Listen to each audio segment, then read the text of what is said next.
ఈ కథలోని పేర్లు పాత్రలు సన్నివేశాలు అన్ని కల్పితాలే ఎవరిని ఉద్దేశించినవి కాదు అని మనవి చేసుకుంటున్నాము మరియు ఎంటర్టైన్మెంట్ కోసం మాత్రమే. మీరు మొదటిసారిగా మన ఛానల్కి విజిట్ చేసినట్లయితే మన ఛానల్ని సబ్స్క్రైబ్ చేసి సపోర్ట్ చేయవలసినదిగా కోరుతున్నాము. పార్ట్ 2. మా ఇంట్లోకి కొత్తగా వచ్చినటువంటి పనిమనిషి నన్ను అక్క అని పిలుస్తది. తన పేరు సుజాత. నేను సుజీ అని పిలిచేదాన్ని. రోజు ఉదయాన్నే వస్తది. 10 గంటల వరకు పనిచేస్తుంది. తరువాత ఇంటికి వెళ్ళిపోద్ది. మళ్ళీ సాయంత్రం 5 గంటలకి వస్తుంది. 4 గంటలకు వస్తది. 7 గంటలకి ఇంటికి వెళ్ళిపోద్ది. సుజాత ఉదయం వచ్చి బట్టలు ఉతకటం మరియు ఆరేయటం దగ్గరనుండి అన్నీ తను చూసుకుంటుంది. అందువల్ల నాకు రాజు కలవాలంటే కుదరటం లేదు. ఒకరోజు నేను సుజాత బట్టలు ఉతికాక నేను పైన ఆరవేస్తాను, నువ్వు వేరే పని చూసుకో అని చెప్పాను. తను సరే అన్నది. నేను బట్టలు తీసుకుని వెళ్లాను. రాజు రూంలో ఉన్నాడు. తలుపు కొట్టాను. తలుపు తీసి చూసి, ఏంటి చాలా రోజులకి గుర్తొచ్చినట్టు ఉన్నాను అన్నాడు. అలాంటిదేం లేదు, పని మనిషి వచ్చింది కదా, కుదరటం లేదు. ఉదయం పైకి రావాలంటే తను ఉంటుంది, మిగతా టైంలో నువ్వు ఉండవు కదా అని అన్నాను. అప్పుడు రాజు ఇప్పుడు లేదా తను అన్నాడు. ఉంది, వేరే పని చేయమని చెప్పి నేను బట్టల ఆరవేస్తాను అని పైకి వచ్చాను అన్నాను. అప్పుడు రాజు ఇలా రా అన్నాడు. నేను దగ్గరగా వెళ్లాను. రాజు గట్టిగా హగ్ చేసుకుని 2 చేతులు నా వెనుక బాల్స్ పైన వేసి గట్టిగా పిసుకుతూ నొక్కుతున్నాడు. నేను హాగ్ చేసుకుని ఆ మూవ్మెంట్ని ఎంజాయ్ చేస్తున్నాను. అప్పుడే సుజాత సైలెంట్గా పైకి వచ్చింది. అక్క అన్నది. రాజు రూంలోకి వెళ్ళిపోయాడు. నాకు షాక్లో ఏం చేయాలో అర్థంకాక నేను సైలెంట్ బట్టలు ఆరవేసి నేను కిందకి వెళ్ళిపోయాను. కిందకి వచ్చిన తరువాత నుంచి ఒళ్లంతా చెమటలు. భయంగా ఉంది. ఇది మావారికి ఈ విషయం చెప్తే నా కాపురం నాశనం అయిపోతుంది. మావారు చాలా మంచివారు కాని ఆ విషయం ఒకటి లేదు కాబట్టి నేను బయట ఇది చేసుకోవాల్సి వస్తుంది. అంతేకాని చాలా మంచివారు మావారు. ఆయన వదులుకోవటం నాకు అస్సలు ఇష్టంలేదు. అందుకే ఈ భయం. సుజాత కిందకు వచ్చేసింది. ఫుడ్ ప్రిపేర్ చేస్తుంది. నేను సైలెంట్గా కూర్చున్నాను. అప్పుడు సుజాత, అక్క ఏంటి ఆ పని అని అడిగింది. నేను ప్లీజ్ అది మావారికి చెప్పుకు అన్నాను. అప్పుడు సుజాత, ఎవరికీ ఏమి చెప్పను, నేను అలా చెప్పకుండా ఉండాలంటే నేను చెప్పినట్టు మీ ఇద్దరు చెయ్యాలి అన్నది. నేను సరే ఏం కావాలో చెప్పు అన్నాను. సుజీ తను ఒక్కసారి కావాలి అని అన్నది. నేను అదేంటి అని, నీకు మీ వారు ఉన్నారు కదా అన్నాను. అప్పుడు సుజాత, నాకు పెళ్లి అయ్యి 8 ఇయర్స్ అవుతుంది. నాకు ఇప్పుడు 26 ఇయర్స్. ఇప్పటివరకు పిల్లలు లేరు అందుకని అన్నది. ఓకే, ఒక్కసారి కలిస్తే ఇంక మళ్ళీ ఈ టాపిక్ తీసుకురాను, లేదంటే మాత్రం నేను మీ వారికి చెప్పేస్తాను అని బ్లాక్మెయిల్ చేసింది. నాకు ఇంక వేరేదారి లేక సైలెంట్గా కూర్చుని సాయంత్రం వచ్చాక చెప్తానులే అన్నాను. సాయంత్రం 5 గంటలకు వచ్చాక పైకి వెళ్లి బట్టలు తీసుకొని వస్తూ రాజుతో విషయం చెప్పాను.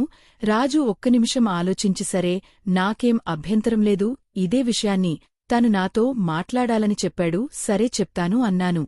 మరుసటి రోజు సుజాతకి విషయం చెప్పాను. సుజాత అలాగే నేనే చెప్తాను అన్నది. బట్టలన్నీ ఉతికి ఆరవేయడానికి పైకి వచ్చాము. రాజు రూంలో ఉన్నాడు. నేను సుజాతను వెళ్లి వెళ్లాను అన్నాను. రాజు బాత్రూం సైడ్ రూం గోడకు ఆనుకుని నిలుచున్నాడు. సుజాత నేరుగా వెళ్లి నాతో చెప్పిన అదే విషయాన్ని తనతో కూడా చెప్పింది. అప్పుడు రాజు ఒక్కసారికి ఓకే, కాని మరొకసారి ఇలా జరగదని ఏంటి గ్యారంటీ అన్నాడు. అప్పుడు సుజాత, మళ్ళీ టాపిక్ తీసుకురాను ఒట్టు అన్నది. రాజు, సరే మరి ఒకవేళ నాకు కావాలనిపిస్తే అన్నాడు. అప్పుడు సుజాత, నీకు కావాలనిపిస్తే నువ్వు తీసుకో అన్నది. సరే, నాకు పని ఉన్నది, రేపు కలుద్దాం మనం అని రాజు ఆఫీస్కి వెళ్ళిపోయాడు. మరుసటి రోజు సుజాత ఉదయాన్నే వచ్చేసింది. పనులు అన్ని తొందరగా చేసుకుని బట్టలు ఉతకడం కూడా అయిపోయాయి. అక్కడ పెట్టేసింది. మావారు వెళ్ళిపోగానే బట్టలు తీసుకుని పైకి వెళ్లాము. రాజు అప్పుడే టీ పెట్టుకుని తాగుతూ ఉన్నాడు. ఏంటి సంగతులు అన్నాడు. మేము ఇద్దరం బట్టలు ఆరవేసి రాజు దగ్గరికి వెళ్లి నిలబడ్డాం. ఆరేయడం అయిపోయిందా అన్నాడు. ఆరవేశాము అని అన్నాము. ఒక గేమ్ ఆడదాం కూర్చోండి అన్నాడు. మేమిద్దరం కూర్చున్నాను. ఏం గేమ్ అని అడిగాను. అప్పుడు రాజు, నేను కాయిన్ ఎగరవేస్తాను, మీ ఇద్దరు హెడ్ టైల్స్ కోరుకోండి, ఎవరు విన్ అయితే వాళ్ళు ఇప్పుడు ఏం చేయాలనుకుంటున్నారు చెప్పాలి అని అన్నాడు.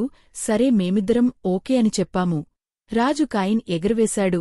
నేను హెడ్ అన్నాను, సుజాత టైల్ అన్నది. ఇప్పుడు హెడ్ పడింది. రాజు అడిగాడు, పల్లవి నీకేం చేయాలని ఉంది చెప్పు అని. నేను ఫస్ట్ నా పువ్వులోకి నీ మొగ్గని పెట్టాలి అని అన్నాను. సరే అది జరుగుతుంది, ఇంకేమైనా అన్నాడు. నేను ఒక నిమిషం ఆలోచించి రాజు ఒళ్ళోకి తలపెట్టి ఒక్కసారి మొగ్గని గట్టిగా ముద్దు పెట్టుకోవాలని ఉంది అన్నాను. సరే పెట్టుకో అన్నాడు. నేను తలపెట్టి మొగ్గమీద గట్టిగా ఒక ముద్దు పెట్టుకున్నాను. ఆ దెబ్బకి రాజు మొగ్గ గట్టిగా లేచి తన షాట్లోనుంచి కనబడుతోంది. మళ్ళీ కాయిన్ వేశాడు. ఈసారి టైల్ పడింది. సుజాత నీకేం కావాలో అడుగు అని అన్నాడు. సుజాత నాకు నీతో ఏకాంతంగా గడపాలని ఉంది అని చెప్పింది. రాజు అది జరుగుతుంది. ఇంకేమైనా కావాలా అని అడిగాడు. సుజాత రాజుని ఒక్కసారి నిలుచోమని అడిగింది. రాజు నిలుచున్నాడు. సుజాత వెంటనే మొగ్గని ముఖానికి అద్దుకుని బయటకు తీసి ముద్దుపెట్టి మళ్లీ షాట్లోకి పెట్టేసింది. మళ్ళీ కాయిన్ వేశాడు. ఈసారి హెడ్ పడింది. అప్పుడు రాజు నీకేం కావాలో కోరుకో పల్లవి అన్నాడు. నా కోరిక ఏం లేదు, నీకేం కావాలో చెప్పు. అదే నా కోరిక అన్నాను. కాదు చెప్పు అని అన్నాడు. నేను ఆల్రెడీ నీకు ఇంతకు ముందే చెప్పాను, నువ్వు పరిచయం అయ్యాక నీకు ఏం కావాలో నాకు అదే కావాలి చెప్పు అని అన్నాను. అప్పుడు రాజు ఒకరోజు ముగ్గురం కలిసి ట్రై చేద్దామన్నాడు. నేను సరే అని అన్నాను. రాజు ఇంక వెళదాం, లేట్ అవుతుంది అని లేచాడు. అప్పుడు మేమిద్దరం మరి మాకు చెప్పావు కదా, మరివాటి సంగతి అని అడిగాము. సాయంత్రం వస్తాను అని రెడీ అయ్యి ఆఫీస్కి వెళ్ళిపోయాడు. సుజాత ఇంటికి వెళ్ళిపోయింది. సాయంత్రం 5ంటికి రాజు వచ్చాడు. అదే టైంకి సుజాత కూడా వచ్చింది. ఇద్దరం బట్టలు తీసుకోవటం కోసం పైకి వెళ్లాము.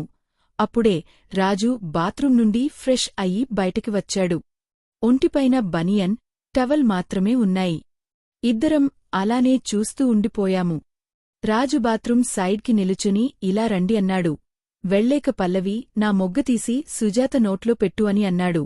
నేను టవల్ తీసి మొగ్గని సుజీ నోటికి అందించాను. అది చిన్నగా చిక్కుతోంది. రాజు నన్ను గట్టిగా హాగ్ చేసుకుని వెనకాల అంతా పైకి లేపి నా పిర్రలు గట్టిగా పిసుకుతూ ఉన్నాడు. రెండో చేతితో నా ముందు బాల్స్ పిసుకుతున్నాడు.